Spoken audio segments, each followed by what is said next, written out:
everybody, today we're going to talk about how to get permanent residency for accountants.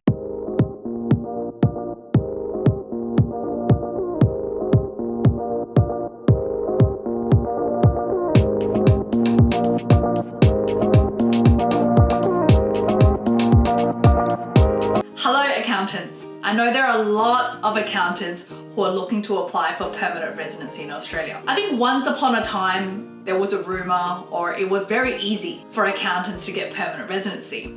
So then obviously what happened, there was a huge influx of accounting students, and every university, every college, introduced this course. And so that's why now there is a lot of accountants, and applying for permanent residency is not the easiest. For those of you who don't know me, my name is Tracy Chen and I'm the principal lawyer at Mason Chen Law Group. Now before we get stuck into the video today, don't forget to like and subscribe and share this with people who need it. If you need to get in contact with myself or one of our fabulous lawyers and agents, I have left our link with our contact details below. You can book a consultation with myself or one of our other representatives. I've also introduced mini courses to make it easier for everybody to learn about Australian immigration or just to obtain the information that they are looking for. The link is below and you can access some of my free courses. Some are free, some are obviously paid as well. So first of all, how does an accountant get permanent residency in Australia? Now the good news is that the accountant is on the medium-term occupation list. And what that means is that it's available under different streams for permanent residency. The only issue is that because there's so many, it makes some of the visa types which are invitation only, which is based on demand, making it very hard for people to secure an invitation to apply for a permanent residency or perhaps a temporary visa such as the 491 visa. But I guess the ones we will cover today is 491 visa, 190 visa, 189 visa, the 190 and the 189 are permanent resident visas. 491 is skilled, regional, and will still lead to permanent residency, so they all fall under general skilled migration.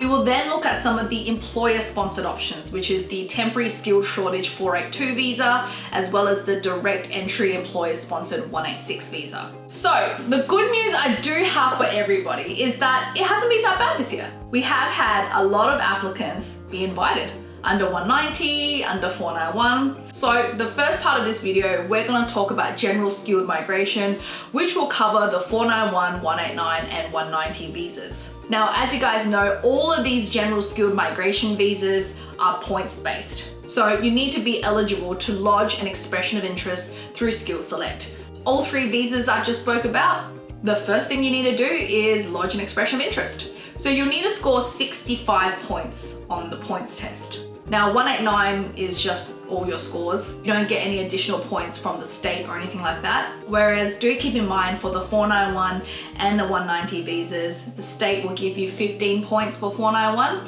and the state will give you 5 points for 190. So you can include that into your final points score. As for the 189, as you can imagine, it's super competitive.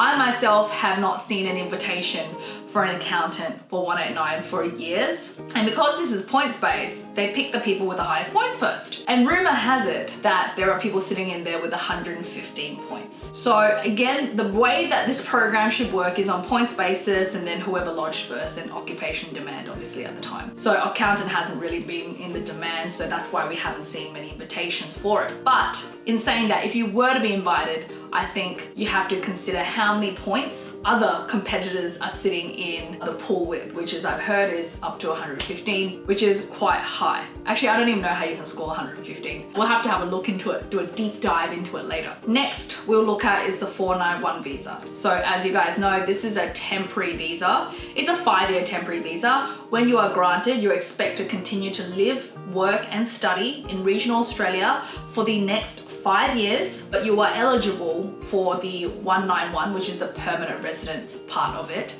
after you live and work in regional Australia for at least 3 years and make a minimum of 53,900 per year. So to be honest, it's not that bad. I mean, 3 years does go by very quickly, and this is what I always advise my clients is that at the end of the day, no matter what, accounting is gonna be competitive. competitive, like super, super competitive.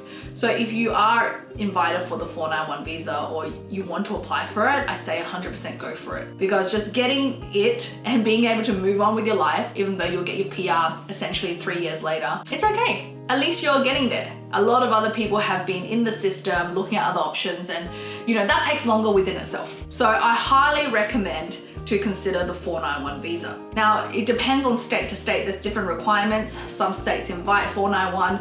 Most states from memory are inviting for accountants for 491, but you have to look at the individual state website to see if you meet the minimum requirements for it. So for example, in Victoria, regional 491, yeah, they're inviting accountants. And we've had a lot of clients be invited for this. Say, for example, you have a skills assessment as an accountant and you're not working in your field, but you're working in skill level 1 to 3, and then you're living and working in regional Victoria, you're eligible for 491. And the chances, I think, are very good to be invited. So that's something for you to consider. But yes, you have to look at each state and see what the options are. The next option is 190. Now, this one is a lot harder because obviously it's permanent residency. So each state, from what I can remember, have made it pretty hard for accountants to get 190. Basically, the qualifying period is longer, it's more competitive, the requirements are higher. Look, in Victoria, we've had a lot of success for our applicants. We've had accountants invited for 190 at 85 points, 90 points. And as you guys know, there's some salary requirement.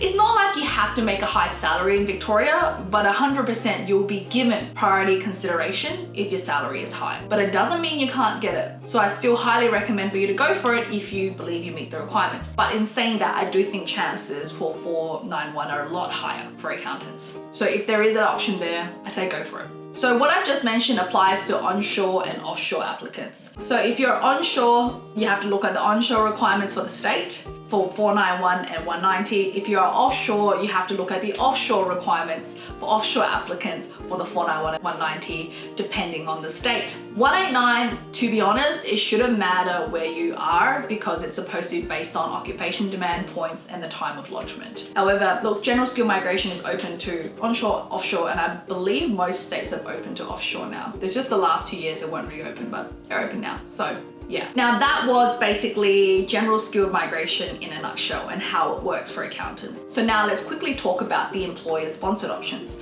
And the two we'll only focus on today is a temporary skilled shortage 482 visa and the 186 direct entry employer sponsored visa. The 482 is great and we highly recommend it for a lot of our applicants who do meet the requirements. But as an accountant, yes, to qualify for 482, you need to have the bachelor degree in accounting as well as the 2 years full-time work experience as an accountant, just as a rule of thumb.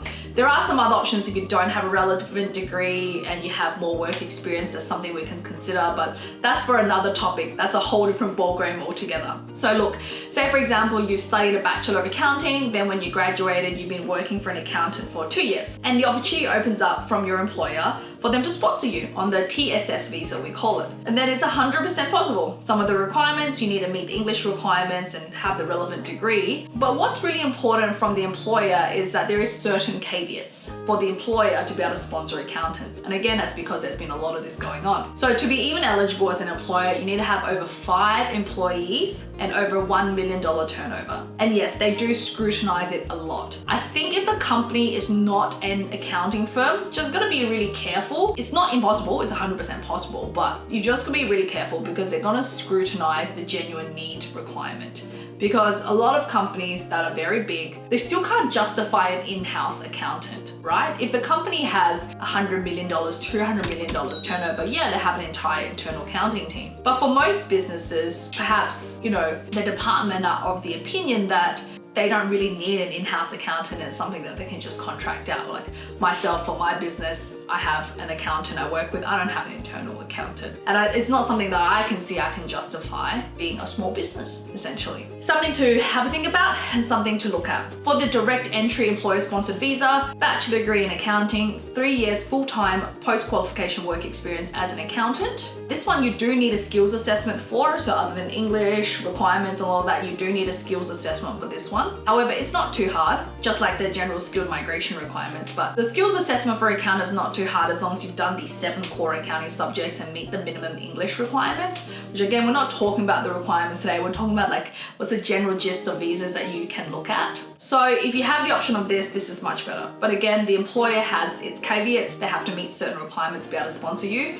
And again, because this is permanent residency, again, the department are going to scrutinize this as much as they can. Because again, they're going to think, does this company really need an accountant? Can it justify having an accountant? So they're things definitely to consider and to get the right advice on. So what I've gone through today is just purely the visa options. I haven't really gone through the visa requirements, but I've spoken generally about some of the visa options that you can have for accountant. Now this is very tricky, so I do hope that that helped as a general guide, but I highly recommend get some advice from a migration agent or a migration lawyer, because at the end of the day, these things change all the time as well. I'm looking at videos that I did a year ago, and my gosh, I was thinking times have changed. Like it's incredible to think that migration can change so much. Yes, somewhat regulations and policies change, but it's the state requirements, also a little bit of politics that affect what happens to visa invitations and visa grants essentially. So I hope you enjoyed that video. My next video will probably be on engineers, professional engineers. So stay tuned. Thank you so much for watching, and I'll see you guys in the next video.